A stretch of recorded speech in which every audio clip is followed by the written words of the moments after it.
Welcome, ladies and gentlemen, to our year-end Operationalizing Profit webinar series. Talking about efficiency, growth, experience, and profit with some of the brightest and finest that this industry has to offer. I'm not kidding. I don't think I've ever put more work into a webinar series than this one.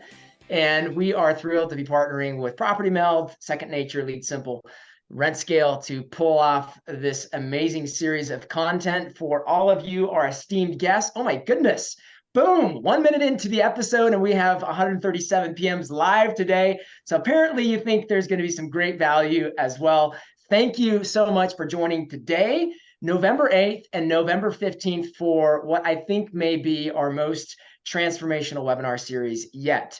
All right, today we are talking about operationalizing profit, architecting work, and how to leverage the operational drivers of labor efficiency and profit. There's some beautiful panelist faces on the screen right now. I'll introduce them to you in just a moment. But before that, where are you tuning in from? Let's light up chat today. There's a whole bunch of us, so I know you guys can converse together in chat.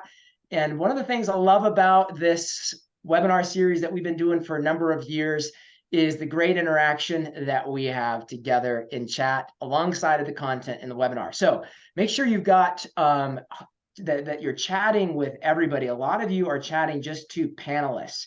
So I appreciate you chatting the panelists, but we all want to see where you're from. So make sure you got the chatting with everyone selection going. Okay, yes. So, and then one other thing while you're chatting, what is one thing you're excited about with the upcoming holiday season? It's November 1st today. Holidays are right around the corner. One thing you're excited about over the next 2 months. Let's get a little personal life going in the mix here as well. Today, we are joined by Ray Hespin, founder of Property Meld. Ray was just confessing to a new barber. Do you want us to tell us about that, Ray? Or not at all, okay, actually. Okay. Not It's at all. Brad said something really nice to me, and so I really knew how rare of an opportunity and a gift that was. So I feel like we needed to talk about it, but definitely not on this panel. Okay, all right. You can leave it to Brad to open up interesting conversations. Kelly Segreto with K Segreto Consulting. I guess you can guess where the K comes from. Thank you, Kelly, for joining today.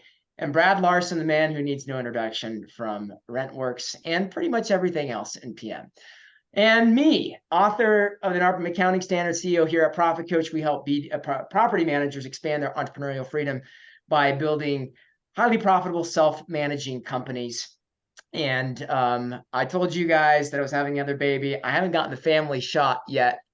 Unlike Brad's comment to me in the green room ahead of time, I don't actually have 47 kids, just 4.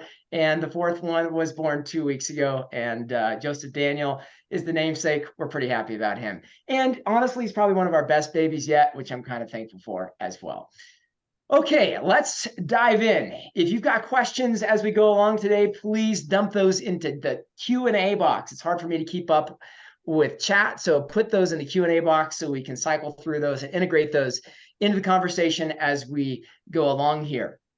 As always, our focus for these webinars is to facilitate a transformation of mindset, where you go from financial fog to financial clarity, from gut-based decision-making to predictable forecasting, and ultimately from mediocrity to benchmark success. Are you ready? Panelists, can I get a little drum roll in the house? All right. We are going to talk about the first aspect of operationalizing profit today, and that is architecting work. And I want to set a little groundwork for that and get a little interaction going here in the house today with a poll. So I'm going to go ahead and throw up the poll, the first poll for the day here, and that is, what is your greatest challenge in running a highly profitable business? If I can find the poll here, what is your greatest challenge in running a highly profitable business? A couple of different options: labor efficiency, keeping labor costs under control; growth, getting more doors in the door; pricing, charging enough to cover all of our expenses and then some; expenses, keeping non-labor costs under control; and churn, keeping our owners and residents happy. So get a little feedback from you guys. That would be great. We're going to set the context again by talking about the shift that we've experienced in this industry over the last number of years. Brad, I'd love to hear some of your thoughts on this. And honestly, Brad, you're the right guy to have on this segment of the discussion, because I will never forget the day after we released our first benchmark study at PM Grow in 2018. And you pulled me aside and said, Daniel, you're a blankety blank genius, but this data you produce is absolutely worthless. And that was really the inception of the whole enterprise of getting NARPM on board with a financial benchmark study that was released in 2019, and then the most recent version here in 2022. For those, just at a high level, for those who haven't gotten on board with the vision of standardizing financial performance in this industry, getting on the NARPM accounting standards, Brad, what kind of impact has this made, and why should people take this seriously? Well, the NARPM accounting standards came basically from your hard work and a little bit of effort that we put in front of NARPM to basically adopt a language of accounting. And that's kind of how it was. And meanwhile, you forgot to say that the version of my feedback to you was actually the sugar-coated version. I didn't really pull the punches on that one. And it would have been a bleep session, by the way, but the point got across and you guys took the ball and ran with it. And I do believe that everybody should look into, if they haven't adopted the NARPM accounting standards, they need to look at getting more serious about it. It is the language of our industry. And if everybody's on the same page, we can all talk the same language, meaning that metrics experts like Ray and Kelly, they can come in and look at you and say, you can improve here, you can do better here. And these are going to have a high impact on your business. Yeah, awesome.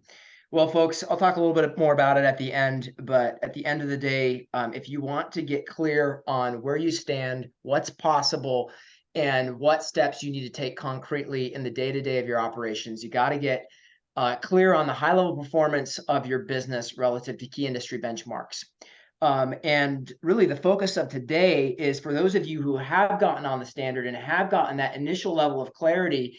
We want to go to the next level. We want to say, all right, what does it look like to connect the day-to-day of your business to these standards of financial performance to really drive the value creation and ultimately the bottom line profitability that PMs are in the business for? Why do I say that? The reason I say that is because there's a lot of PMs that are missing out in a big way. The average profitability in this industry in 2017 was 6%. That's now improved to 11% as of our most recent benchmark study. That's average, folks. That's the average in the industry. There's over 200 PMs on the call today, and the average is 11%. But the top 25% of performers are making 32%, okay? And so there's a disconnect between where people are, where most PMs are, and what's really possible. What we've discovered is we've done the math, and in our benchmark study, the average PM size was right around 330 units. And if you use that average PM size, the average PM is missing out on about $195,000 of profit per year as a result of the kind of underperformance that I just put on the screen. The delta between what's possible at 32% and what PMs are actually doing at 11%. And I think that the reason for that is PM is such a process heavy business. It's very, very process intensive. And it's so easy for us to lose sight of, in the day-to-day of the business, what actually creates value and produces bottom line profitability. And so I want to throw this question at you at the outset of the series. This is really kind of the premise for the series of operationalizing profit. What is the 20% of what you do that creates 80% of your value? And my belief is that the reason the average PM is losing out on $195,000 is because they don't know the answer to this question, or at least they're not functioning in a way that reflects this 80-20 emphasis.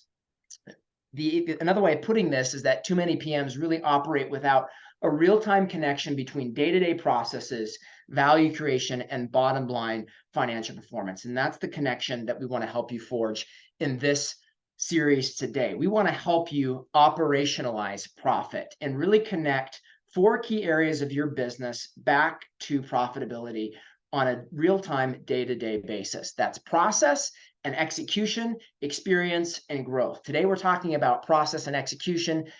Next week, we're going to be talking about experience. And the week after that, we're going to be talking about growth. So that's an overview of the series. Let's dive in to operationalizing profit. I'm going to end the poll here and throw up some results so you guys can see what everybody's key challenges are. Okay, this actually worked out really well because number one challenge that people are experiencing today is, in fact, labor efficiency, keeping labor costs under control, getting more doors in the door, then pricing, then expense management and churn. Well, we're talking about the hottest priority today. Let's dive in to a little bit of some context on labor efficiency, and then we're going to get into the concrete discussion of what does it look like to optimize labor efficiency at the operational level. Why are we talking about labor efficiency? One, because you guys said it was very important to you on the poll I just put up on the screen. But two, our analysis has shown again and again that labor efficiency is the number one driver of profit. What is labor efficiency? Very simply, what we're looking at is how many dollars of revenue do we generate for every dollar we spend on direct labor. In 2018, the average was $2.74. In 2022, the average was $2.90, but the top 25% of performers have much better efficiency. Back in 2018, the benchmark was 3.42. And as of our most recent study, the top 25% of most efficient companies are getting $3.96 of revenue for every dollar they spend on direct labor. Those are the people that are doing the work. That's about a 4-to-1 ratio. If you like the percentage version, that means people are only spending 25% of their total revenue on labor. Okay, so we're going to dive deep one layer at a time. What are the key levers for improving DLER? We've talked about this many times: pricing, pay, and productivity. These are the 3 P's of DLER. You increase revenue per unit, you lower your cost, or you increase productivity. Any one of those levers is going to produce more labor efficiency. But what we want to talk about is the next level down on this to help you connect these concepts to the day-to-day practices and operations of your business. So we're going to talk about LER fundamentals, process and execution best practices, and then mechanics of measuring quality and productivity. And by the way, we're going to go a little bit long today, probably about an hour and 15 minutes after the top of the hour, because we really want to make sure we have the time to unpack this. First of all, LER fundamentals. And I'm going to throw these up here, and then I'd like to get some feedback from panelists on what you've seen as being most significant in the 3 areas that I'm going to put up here. But the LER fundamentals that we see here at Profit Coach are: number one, scoping. Are we doing the right things as a company? In other words, are we getting paid to do what we do, or are we doing things that we're not getting paid for? And is what we are doing really producing the most value that we can for our clients? Sort of that 80-20 rule that I was just talking about. Distribution. Are the right people doing the right tasks? Or do we have $30 an hour people doing $10 an hour tasks in our business at any level? And then productivity. Are we executing our tasks most efficiently? Kelly, I'm going to turn it over to you. What have you, just at a high level, seen in relationship to these key aspects of labor efficiency fundamentals? What would you put out there? I'd go for distribution. One of the things I see really commonly is not having the right people in the right seat, not having the thought process of what the tasks are, the level of education you need for the tasks that you have, level of experience that you need. And so a lot of what we end up doing is reconfiguring, putting the people on the right seat in the right bus. And so I would say distribution is a big thing to overall look at, and something that we see a lot of people kind of not quite getting right yet. Mm-hmm. And a lot of that too, Kelly, comes down to segmentation. Like, one of the things that I see in a lot of cases is, we have this leasing function, and we have got one leasing person doing the function end to end. And it's like, well, I have to do that because I have a licensed leasing agent and they have to do that. Well, do they have to do the entire leasing process end to end? Probably not. What could be segmented and pulled off? Brad, how about for you? What have you experienced as being most important in terms of some of these fundamentals? So what you saw on the labor efficiency ratio going up, actually improving at that bottom category, you're now at a $3.96 scale. That's the adoption of remote team members. And that's been clear across the industry. We had 11 vendors at the past conference at NARPM that were all promoting or helping people put remote team members into their business, 11 vendors. And so clearly the tide has shifted in that direction. I mean, just our team was like, not relenting or complaining, but they're saying it's very difficult to hire really quality remote team members now because it's been widely adopted. 5-6 years ago, when we first started it, it was pretty easy. We put the word out, hey, we want a new remote team member. and one of our remote team members knew a cousin or uncle or brother, and we'd have 10 resumes and we'd fire somebody. Now it's totally different, but that number going to make an improvement clearly is good RTM adoption. And then the fundamentals around that with the productivity scales like you and I talked about before is having a clear outline of what they're doing. And Kelly knows about this, Ray knows about this, is defining those roles very clearly and letting them have at it. Yeah. Awesome. Brad or Ray, you guys have done some really in-depth analysis recently in the whole area of maintenance. And what just at a high level, what are some of the things that we're going to dive into maintenance in detail, but just at a high level, what are some of the big picture ahas that you guys have seen around productivity in terms of let's say maintenance specifically? So what's really interesting, I was kind of just writing down my book, The Scoping Distribution Productivity, like is we're looking at maintenance a lot of the times, like that scoping, like I think there's an element of like, what's the scoreboard? And, you know, kind of even some interesting things around how much profit should we make in maintenance is retention part of the maintenance game. Like, first of all, deciding like that scoreboard. And so I think that maps really well. Distribution, I think, is kind of structure is what we're seeing in maintenance operations. Are you departmental? Are you portfolio based? Are you hybrid? And so I even think there's a lot of really interesting debate around that. And then the third one is once you get everybody sitting in there, like in those right seats or in the structure you are, is like you should have some clear KPIs and measurables that your maintenance coordinators, your maintenance technician, your vendors, all have a part to play in that and making sure that that stuff's all there. I think the challenge is historically is not having a scoreboard. The structures have been rather fluid over the last like 5 to 10 years. And then productivity, I'd say it's actually relatively new that you can get into some behavioral type leading KPI stuff to understand if you're going to get the big thing at the end, the money, the profit. And so I think that visibility has probably been one of the biggest challenges in all that. Yeah, agreed with that.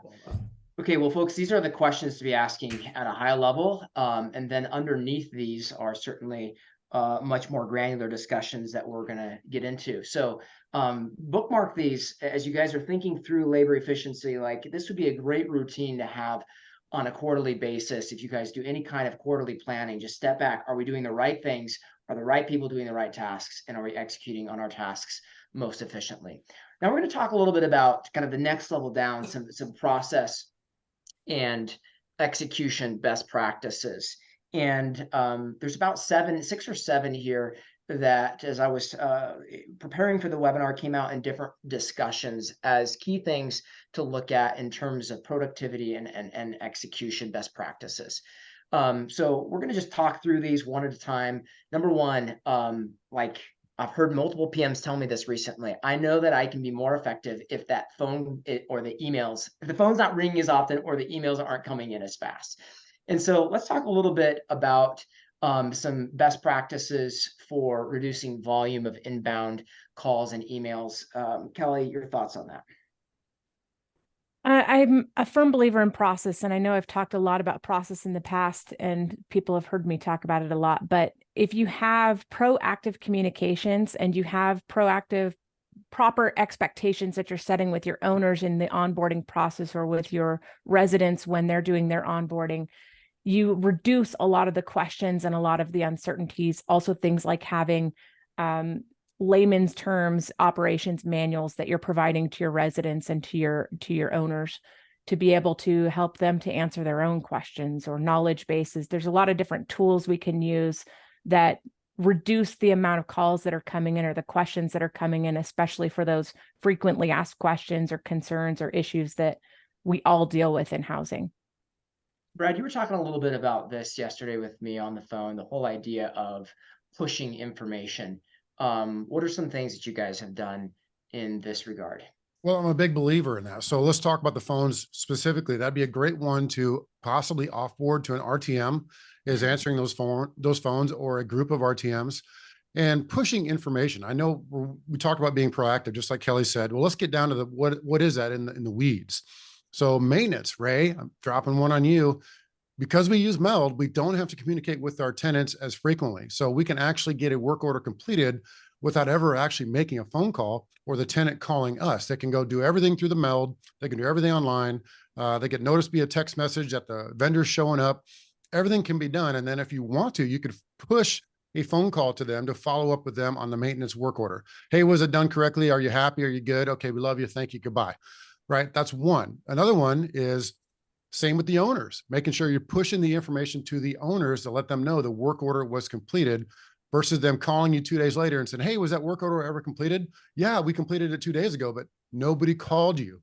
So you have to be proactive, as Kelly mentioned, and push out a phone call, push out an email to let them know this work order was completed. It's going to cost you $193. You'll see it on your next statement. That's going to stop the phone from ringing, at least coming to a certain level where you can reduce your calls 20% just on those two things in maintenance. Awesome. The metric to track here, folks, is the number of inbound calls or emails per unit per month. Okay. And this would give you a great sense of, relative to your overall unit volume, what is your inbound call and email count per unit per month? Is that improving? Is that increasing over time?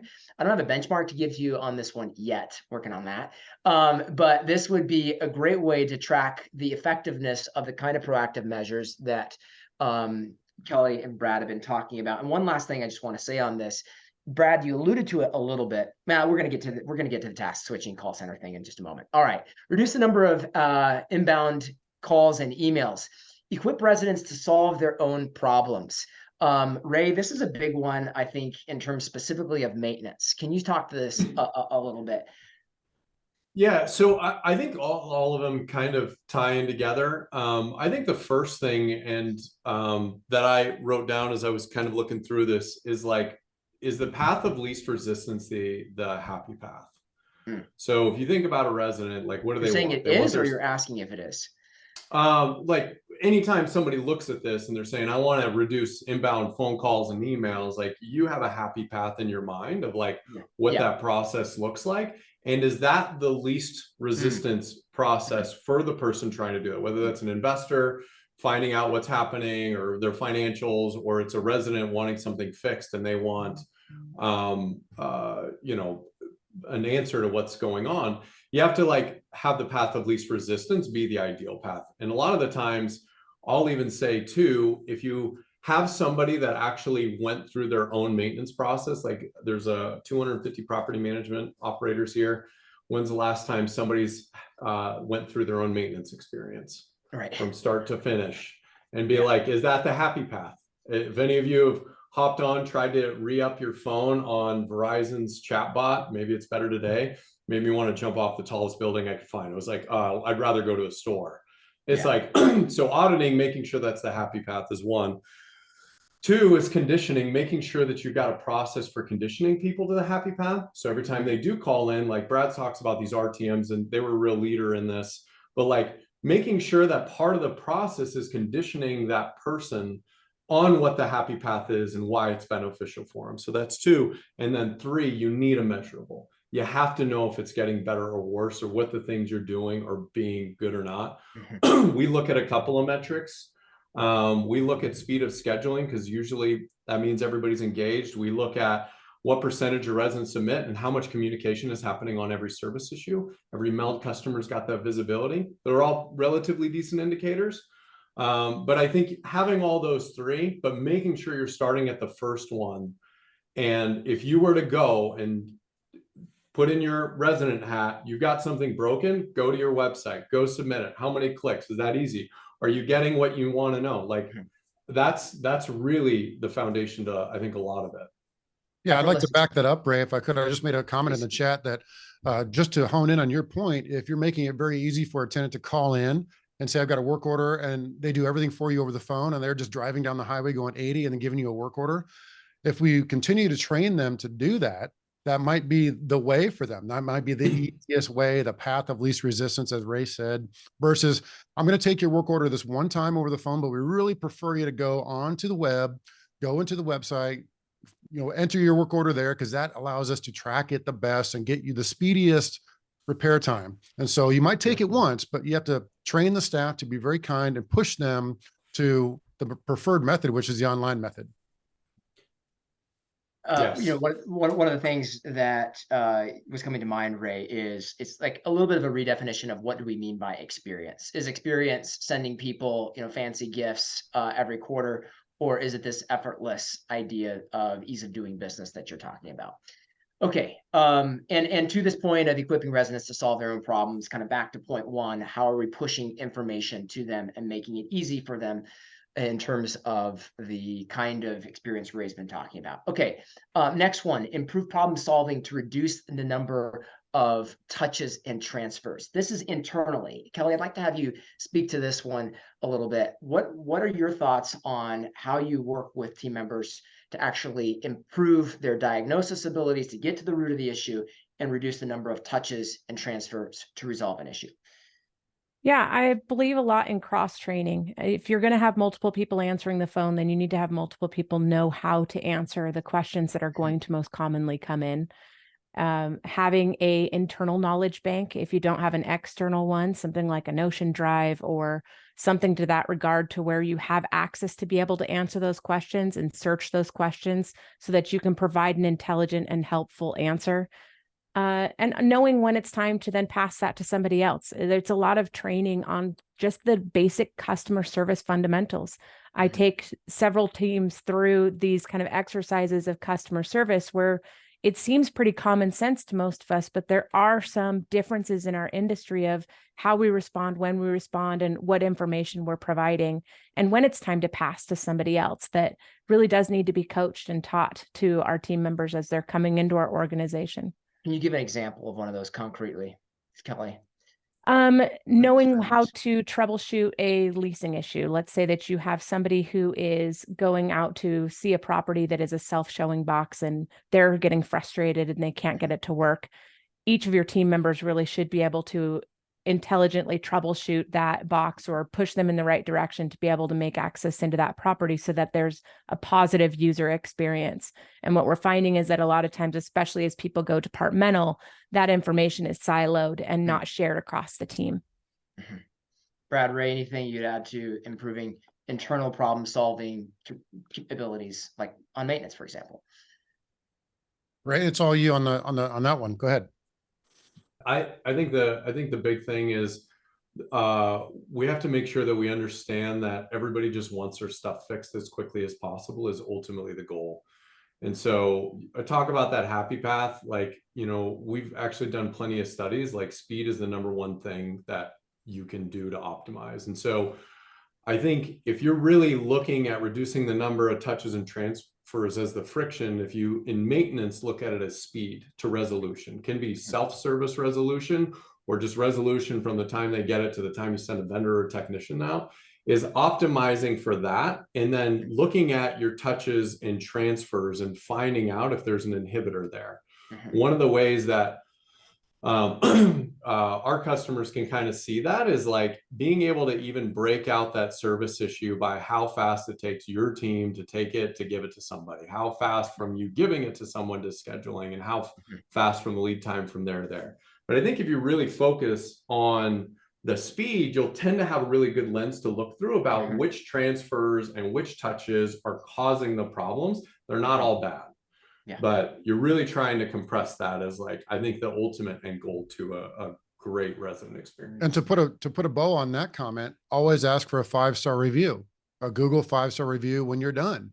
Yeah. So this is a happy moment. Hey, I just resolved your issue. I know you had a leaky water heater and we got out there and we fixed it within a day and everything's happy. Would you leave us a 5-star review and drop somebody's name in my office? And then we reward that person's name that gets dropped in our office. And that's how we built up to 2,400 Google reviews at this point. Awesome. Number of touches per ticket, speed to repair, some key metrics that we're bringing out there. All right, let's talk about improving work focus and reducing task switching. Obviously, workflows are, well, Kelly, this is your point. I'm going to let you take it away. Yeah, improving work focus. When you digitize your processes and you put your processes into a digital platform like Lead Simple or Process Street or Apply or any of those type of workflow tools, all of your tasks and processes start and end in your task flow. So if you get a phone call or you get pulled away, which inevitably happens in this industry constantly, you're easier able to jump back into where you were, cutting down that lag time, getting you back on task, getting you back into the stream of work that you were previously working on.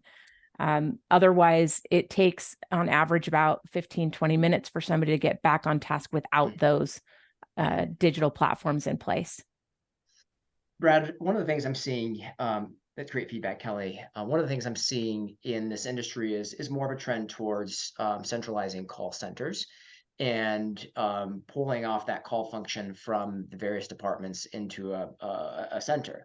And to me, that's significant because phone calls are a huge way of disrupting work focus and increasing task switching. You guys have done that recently, I believe, with RentWorks. Talk about that for just a second. So essentially what we do is we have two people answering the phones at all times. They're both remote team members. They're both in Mexico. They both speak Spanish and English, very proficient in English, obviously, and they're trained to handle as much as they can on the spot. It's not a thank you for calling Keller Williams, I'll transfer you, right? The director of happiness or whatever they call them at KW, where all they're doing is answering the phones and transferring. They're actually trying to solve your problem. Hey, I'm calling about a work order. Okay, we can help you with that. Let me send you a link. You can submit the work order online. Hey, I'm calling about my rent. I got to come drop off a rent check. We'll near hours. Like, what's your address? They can handle those things on the spot, and that reduces the call volume into the higher paid property managers significantly. I mean, I don't have a lot of metrics on that because it's very difficult to track, but when you're getting 15, 20 calls an hour, you divide that by 60, and that's kind of, it's a call every couple, 3 minutes. That's something you got to also be prepared for. And it does take some effort to train them. You got to empower them, right? You have to show them how to do these things. But at the end of the day, that's the first thing I would tell people. If you're saying, who do I hire as a remote team member and what do they do? Take the phones off your people's lap. First thing. Awesome. Okay. Ray, I know this is a big one in your book, but the last process and execution best practice that we want to highlight today in this section of the webinar is creating visibility on performance and accountability in your team. This results in just being able to understand who the top performers and underperformers are, but also just less checking in with how are you doing. So talk just a little bit about what you've seen as you've worked with thousands of PMs on creating visibility. I know you're more on the maintenance side, but some thoughts on this. Yeah, so I love the quote, you can't move what you can't measure. And so if you think maintenance is bad or hard or not performing well or performing really good, like what tells you that? And so you think about it as an operator, like as a top line person who cares about the profit of their business, like everybody's got a job through that in every department. So in maintenance specifically, one thing that we try to really do is create really, really strong leading and lagging indicators that we can point team members to, or our customers can sit there and say, your job as a maintenance coordinator is to watch speed of repair, resident satisfaction, what your annual spend is, vendor health, and technician throughput. That's it.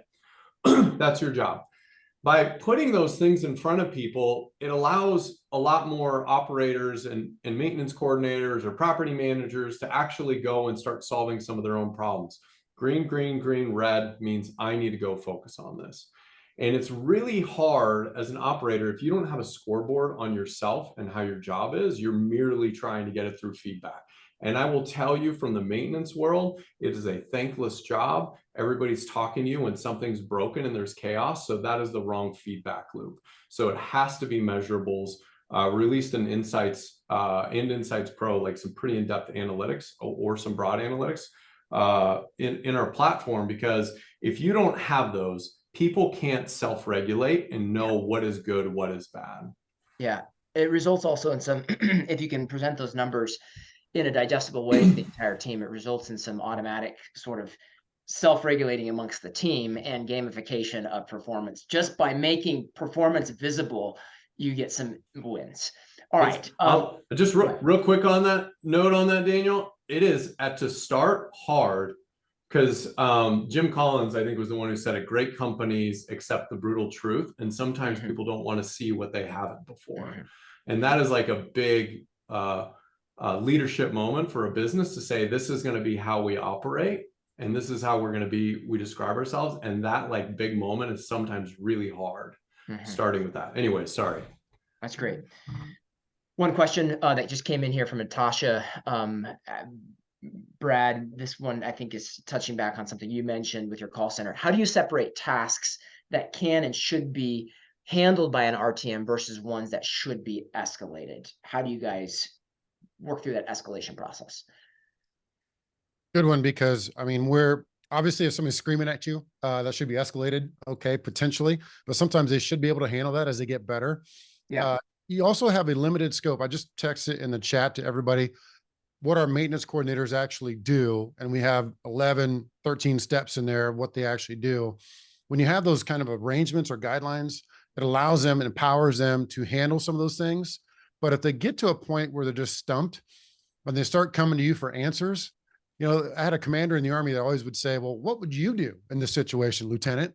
Versus like, hey, sir, can I do this, that, and the other? And what do you think? They're like, well, what would you do? You get them to answer their own question. And I learned that very early. And that's kind of what you have to do with RTMs, was they're going to come to you and say, hey, boss, I got this person. They want to come by at 5 o'clock and pick up keys versus 4 o'clock. That's a tough one, because, what would you do? Would you say yes? Or would you just say, no, you'll be up at 9. You can come by tomorrow morning at 9, because no one's going to be there. We're going to get to stay. I know it's a lame example, but they got to be able to figure out things for themselves. And this is part of it, empowering them and knowing that you're going to back them up. If they know they're going to get their butts chewed every single time they do something, they're going to be very cautious on doing that. If you say, you know what, that's the decision my team made, you're going to have to show up tomorrow morning at 9 a.m. Tenant. I'm sorry you drove across town at 5 o'clock and, it's 6 o'clock now and you want to get your keys, but I'm sorry, you have to come by tomorrow morning. That's a pretty bad example, but I guess I'm just saying, back your team up at every turn. Awesome. All right. That wraps up the process and execution best practices. These are areas to focus, to think about what is the opportunity for us in each of these categories. What are the measurables we need to put in place and start making improvements at the next level? Think about these things again in connection to value creation, bottom line profit of your company. All right. We are grateful for some awesome partners for the series: Lead Simple, Property Meld, Second Nature, and Rent Scale. And we've worked together with them to put together a set of resources called the Operationalizing Profit Resource Bundle. And it is an awesome set of resources, world-class benchmarks for maintenance from Property Meld. Plus, they're offering 3 free months of Insight Pros. 3 free months of Insight Pro, which is their insight analytics metrics KPI platform for their Property Meld service. If you sign up as a customer, but this is for everybody, get access to these benchmarks. Also from Rent Scale, double your BDM's output with this proven system. It's a workbook system that Rent Scale is providing. And then in addition to that, from Second Nature, an extended non-public version of their State of the Resident Experience report with some additional insight that you probably haven't had access to. And then lastly, from Lead Simple, 10 workflows to increase your profitability through systems, plus a bonus hiring process to reduce time to hire as used by the Lead Simple team. So if you're like, man, those look like some actually useful resources for me to take action on the series, that's exactly what we're trying to do here. So I'm going to just throw up the poll. And if you would like access to these resources to help you take action on this series, just hit yes to the poll. And each of our partners will get that resource sent out to you. So if you want to receive these resources, just hit yes. And we'd love to get these 4 resources sent out to you. Again, workflows, benchmarks for the maintenance side of your business, an extended version of the State of the Resident Experience report, and a double your BDM's output system from Rent Scale. All right, Ray, I'm going to talk with you for just a moment. In each of these episodes, we're integrating a finance for founders discussion. So Brad and Kelly will come back to the maintenance metrics discussion in just a moment. But Ray, I'd like to just talk finance for founders with you for a moment. And specifically, as you've built Property Meld, as you scaled Property Meld over the year, how has your mindset around finance and financial clarity changed as you've scaled? Excuse me. So I think as you're starting out, it's kind of like, well, how do we make any money and, to keep the lights on? And then you kind of progress to the point where it's, you're trying to figure out, what does the future look like? How do I maximize this? How do we create more value? And so with finance, it starts from like almost kind of like a loss prevention mindset, like how do I survive? And then I think as we've gotten more mature, it's trying to understand where the opportunities exist and start planning on a lot further ahead. I will tell you, for me, I was very, very heavy-handed in the finance, but kind of like all people that probably go through it, you realize you're out punting your coverage a little bit. There's a moment when you realize that has to happen as a company, and are you capable of doing it yourself, or do you need to get some assistance? And so we've really had to shift to like real professionals inside our company helping with it. But the mindset is still the same. It's moved from loss prevention to getting super tight and crisp on what not only future holds, but current state. And it is the ultimate scoreboard. Like there's not a better one than your P&L. Yeah, that's great feedback. Folks, take this advice to heart, because I think for a lot of us, we get so caught up in the day-to-day of the business, we just don't have time for this.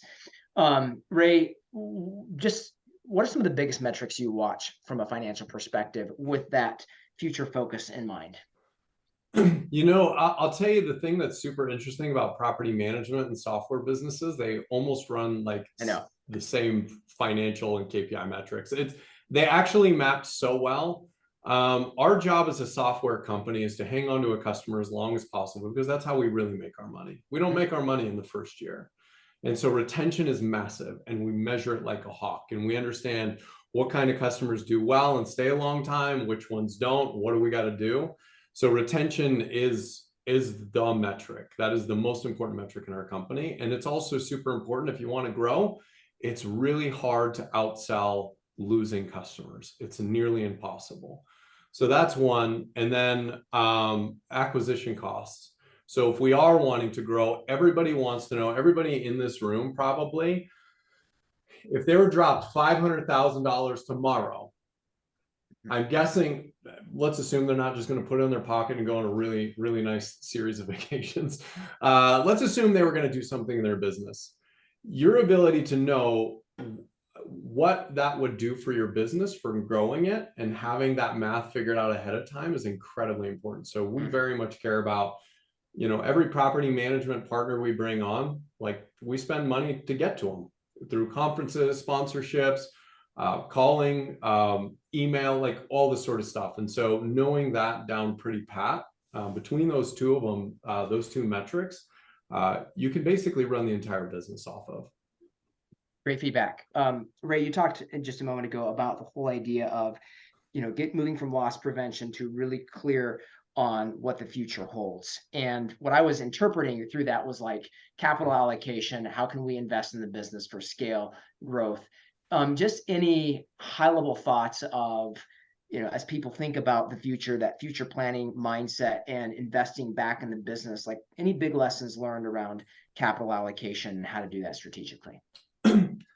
I know this is going to sound really stupid, is continue to invest in the things that are working, but know which things aren't and that aren't worth investing. That's honestly, a lot of people don't take that step back and like, other than just, we just have always done it.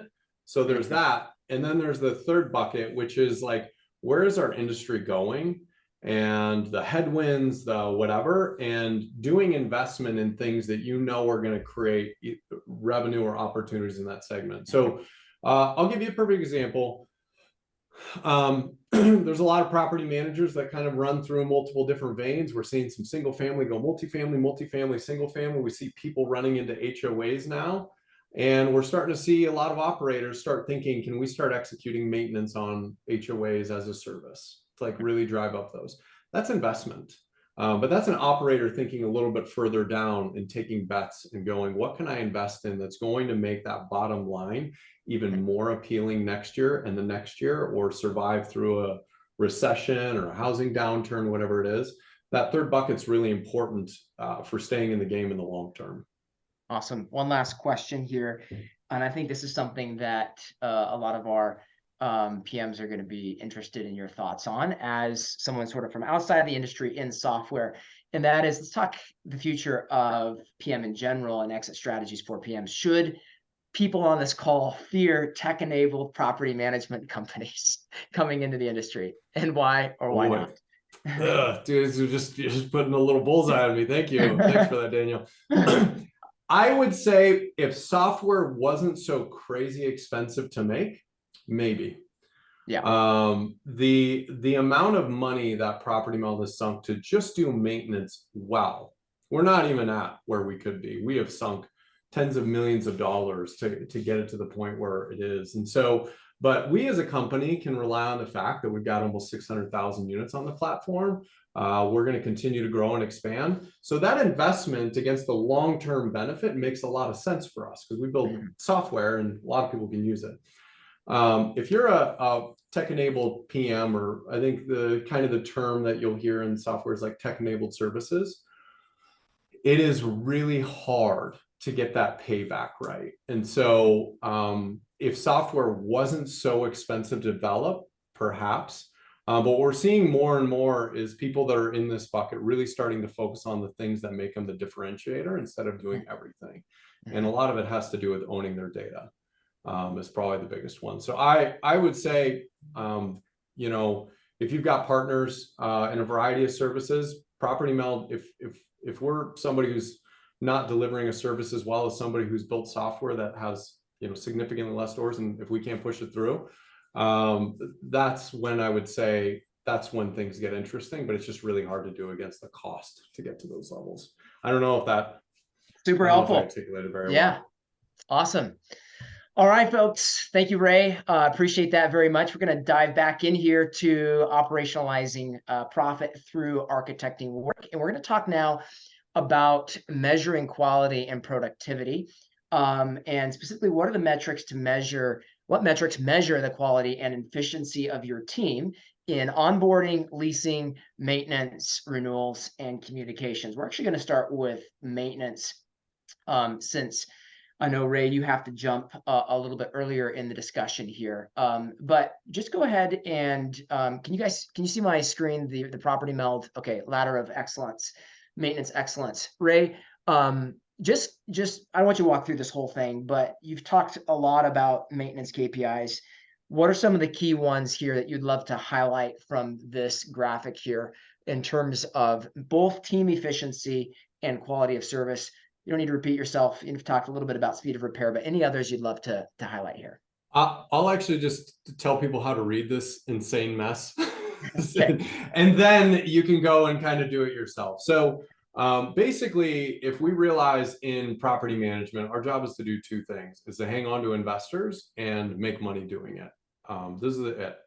And so if we're looking at maintenance, like most of the time we measure ourselves on escalations. Oh, somebody's pissed. Oh, somebody's angry. Oh, this happened. This broke. But if we really think about what it means to be, if everyone's familiar with Maslow's ladder of hierarchical needs, you've got, you know, food, water, shelter there. And then once you got that, you can move on to security. And then once you got that, you can move on to your ambition. Maintenance runs very similarly. So there's a ladder, and the bottom one is effective communication. And if after you have effective communication and you've got that tapped and nailed, you can then start moving on to scheduling efficiency, which is basically your velocity. Once you get velocity figured out, then you can start moving into your staffing efficiency. So what you'll notice up there is there's different KPIs and metrics that kind of measure those things. But really, if you're going to read through it, having those measurables you're looking at and saying, am I good here? And then you can move up. This whole chart is basically a leading lagging that all ties back to investor retention. But I just kind of wanted to walk through the mindset. As an operator, start at the bottom. Once those are healthy, you can continue to move up. Awesome. I put on the screen here, Ray, some of the biggest ones that you guys had highlighted in that. Can you just talk maybe, you know, significance of the speed of repair? I think you've touched on that one.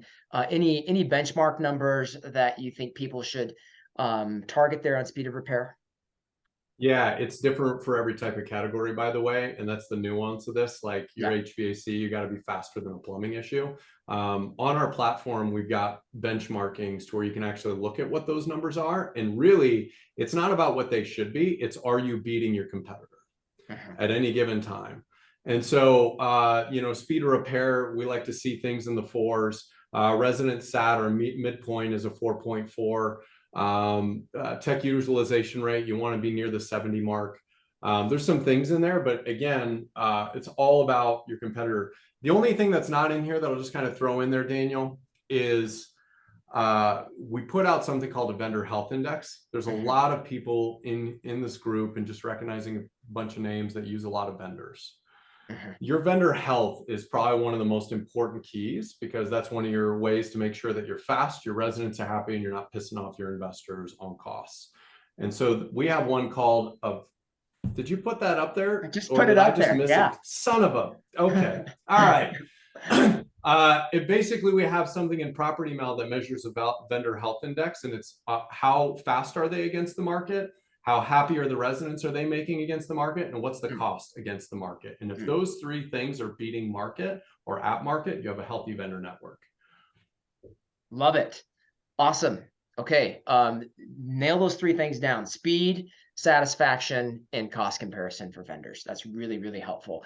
I just want to also highlight technician utilization rate from like a profitability perspective on maintenance. This is the holy grail in terms of running a profitable maintenance operation. We've seen companies operating anywhere from 50% utilization to 90% utilization. I would say 70 is sort of okay. 80 is good. 85 plus is probably great on maintenance utilization. This has a tremendous impact on labor efficiency if you're running an in-house maintenance department.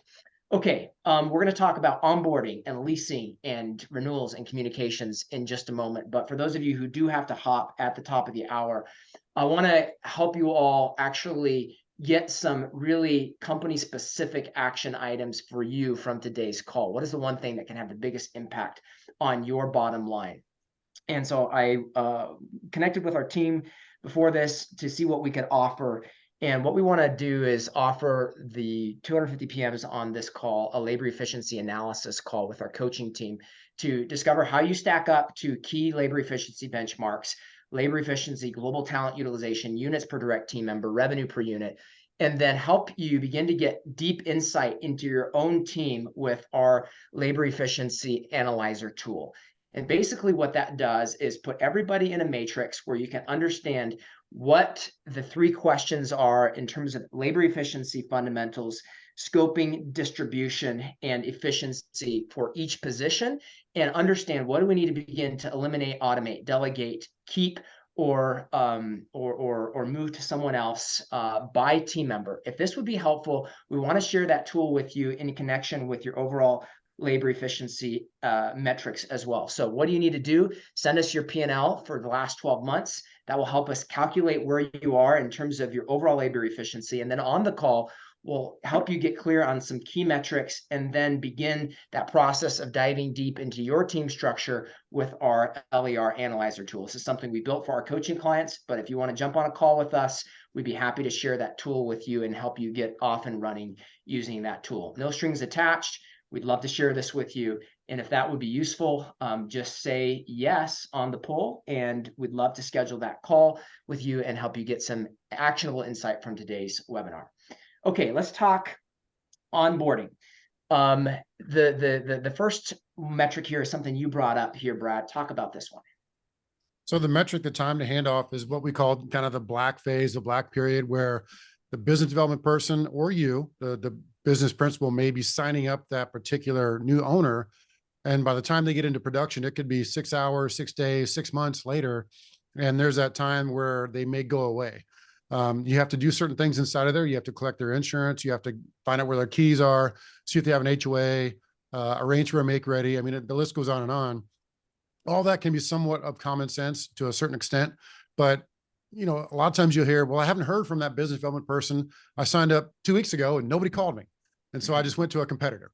And that's when it just jabs you in the heart. You're like, oh my God, I just spent all this time and effort to sign this person up and they left because we didn't follow up correctly. So it goes against the churn model or the metric of how many good losses, neutral losses, bad losses you get inside of that business development model.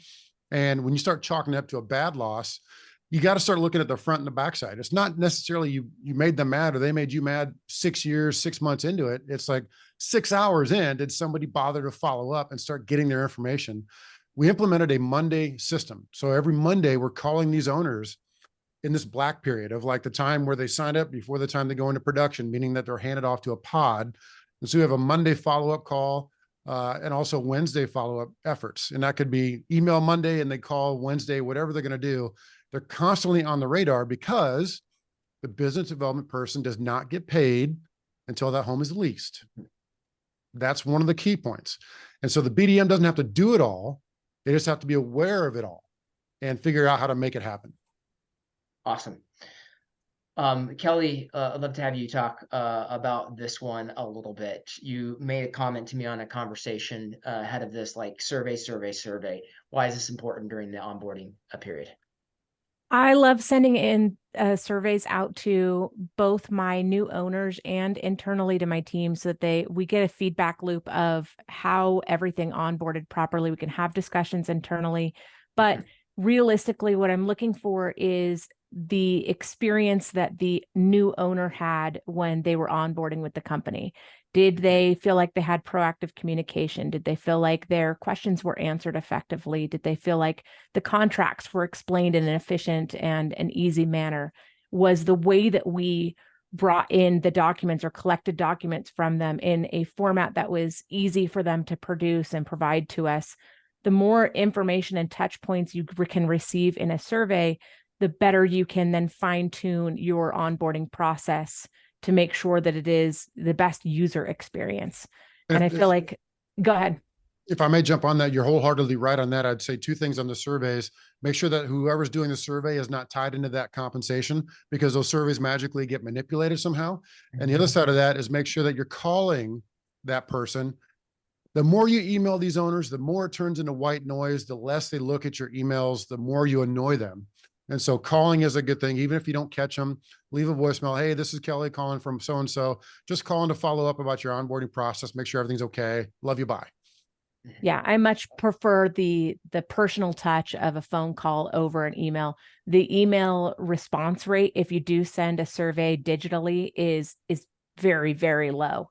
If you can catch somebody on the phone, have a real conversation with them, and have that dialogue, you'll get a lot more information. And I absolutely agree. It should be an office manager or your property manager, somebody that is not your BDM for that sale. Awesome. Let's talk a little bit about this one here. Wolfgang Krosky surfaced this one with me as something that he's finding is significant as an indicator of the quality of the information that's being pushed to owners in the first 30 days. So both Kelly and Brad talked about pushing information out on the onboarding process. Well, what's the effectiveness of that? One of the ways you can measure that is by the number of calls and emails you're getting from new owners in the first 30 days. If you're actually disseminating the information well about their owner statements, about their leasing process, this number should go down. Wolf's going to talk about that aspect of experience next week on Wednesday, so I won't go into that one in more detail. Let's talk a little bit about leasing. I asked you, Brad, like, okay, obviously days on market is huge here. What's your target? This is a moving metric because the market's changing. Talk about this one a little bit. So yeah, you asked me what are my key metrics on leasing, and clearly it's days on market number one. It goes into a couple different things. Jordan and I talked about this on one of the podcasts. Like, where do you know if you're charging too much? Like, as far as rent, as far as fees, as far as leasing application fees, all the other stuff they charge in the leasing process. It goes down to one metric, days on market. Then you have to do the shopping around to your local competitors. If somebody's hitting 30 days and you're at 40 days, okay, why? What are they doing better? What are they doing different? How can I make that happen? Or is it me? You look internally and say, well, we're just charging too much. Or my owners are thinking COVID pricing and they haven't hit reality yet to where things are starting to level off. And so I do think that that's one of the big metrics that you can hone in on. There's probably 10 or 20 more you could create, but it all comes down to how quickly it gets rented. And that's going to drive all the other ones that you can think of. Awesome. Kelly, unpack a couple of these next ones here. These were ones you shared with me. Number of showings for a signed lease. When you're doing self showings, it's a little bit different as far as the metric of in-person. In-person metrics, we're typically looking at how many times is my leasing agent showing a property before we are getting to the point of somebody signing a lease on it. I typically like to look for around 8, and that shows me the effectiveness of that leasing agent. and it shows me if we are marketing things properly and showing them well. Self-showing is a little bit different. It's just an interesting number to know when you're talking to your owners, because the properties are available a lot more often and it's not actually cutting into a time component for you. It's less important of a metric than if you are doing an in-person showing. So I'd like to add to that too, on the showing side, Kelly, the way you track those days on market and what's going on is we do our Monday morning updates. We take the information out of Tenant Turner or whatever showing system you're using. We use the self assisted showing method. We look at the days on market, how many, centralized showing service showings we've had, and compile that. And then we send that by a remote team member to that particular owner. Then the property manager piles on. This is the punchline. This is where you say, hey, Mr. Owner, you're overpriced. You've had no showings this week, time to reduce. And if you don't do that, it goes a month, it goes 6 weeks, it goes 2 months, and there's no activity. And the owners be like, why didn't you tell me? Well, aren't you getting our Monday updates? Or, didn't you realize that you had no showings? And so you have to be proactive in that. Again, pushing out information versus waiting for the phone call to say, why hasn't my home leased? You're calling them and saying your home hasn't leased because we have no showings and you should be at 1,800 and you're at 2,500. And you kind of smack them in the face a little bit and get them to make those price adjustments. And I also like to make sure that they know how much money they're losing per day that it's sitting on the market at the wrong price. That's generally very helpful. What I love about what you guys are sharing is like some of the stuff is going to be like, oh, I don't have time to make these proactive communications. Back to where we started. What is the 20% of what you do that creates 80% of the value? That's the kind of thing we're talking about right now. All right, Kelly, the last two here. Application time to approval or denial, cutting down on the amount of time this takes. You shouldn't have an application process taking more than 3 days. You shouldn't be considered an application received until you have all the application materials. And that's when that time clock starts. That's when your team should be working on it. But we're seeing a lot of people who are chasing documents, and this process is taking 1, 2, even 3 weeks sometimes to get an application over the line, using a lot of time and a lot of resources. So tracking that time, putting in processes that are going to then decrease that time, and being able to measure how effective those processes are. And then number of communications for resident onboarding. Again, how effectively are you proactively delivering information at the onset that's going to keep you from getting the onslaught of phone calls and concerns and, hey, how do I do this and how do I do that? And are you providing a layman's terms information and walking them through that so that they have the information to be able to be a great resident for you? Awesome. We're going to blend the last two categories here together. Renewals and communication. Brad, why is renewal rate important? Honestly, this is interesting because this is actually a difficult metric to track. Like Appfolio, for example, doesn't make this easy. Why is it important to do so? Yeah, the renewal rate as far as a percentage is kind of a fuzzy figure, but it will give you your own company's validity year over year. Maybe you're at a 50% renewal rate this year, maybe you're at a 60% next year, and vice versa. It keeps going weird. But I'm telling you, that's the ultimate driver of the tenant experience is partly the renewal rate. I know market trends. I know, we're in Military City. We get people that are here for 2-3 years and they're gone. I get that. But if your renewal rate's high, it's also a reflection of the market in general, as far as the leasing market, the sales market, also your performance. And if you are performing poorly and not executing on maintenance, then they're like, heck with it, I'm leaving, and you're not going to get a renewal. So it is one metric, but not the overall end all be all. Yeah. It's just one thing to look at. And the touches per ticket work order, man, that's a tough one as well. It may take 10 touches. It might take 1 touch. It really depends on how responsive and receptive people are to different types of communication. I think the key there, though, is what you're trying to get at is how well are you diagnosing the problem on the front end?